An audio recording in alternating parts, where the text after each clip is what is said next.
વડવાળા દેવના નક્ષત્રમાં અને પધરામણીમાં 11,001 રૂપિયો અર્પણ કરે છે. બોલો વડવાળા દેવની. 21,500 આમ તો ગાયોને મેં હમણાં જ યાદ કરી. ખંભાળિયા બેહડા સમસ્ત આખા પરિવાર તરફથી વડવાળા દેવના ચરણમાં 11,001 રૂપિયા નક્ષત્રમાં આપે છે. અને મેઘસ્વામી બાપુને ગાયો વાલી હતી, ગાવાલડી વાલી હતી, એ ગાયોના ઘાસચારા માટે 21,001 રૂપિયા અર્પણ કરે છે. બોલો વડવાળા દેવની. અને હજી તમારે થોડુંક દાન કરવું પડશે, 2 સંતોને આપો.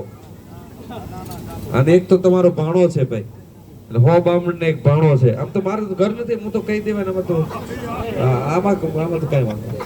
એટલે અમે જમવાની જે વ્યવસ્થા કરવાના છે એ બધાને નમ્ર વિનંતી, ખાવાનું જે કામ છે, પીરસવાનું છે, બધું હજી બધા વ્યવસ્થામાં લાગી જાવ. કોઈ નેહડાને આવેલા મહેમાનને કોઈ તકલીફ ન પડે એ રીતે પ્રેમ અને શ્રદ્ધાથી એમને તમે જમાડજો. વડવાળા દેવ આપ સૌનું કલ્યાણ કરે. બોલો વડવાળા દેવની.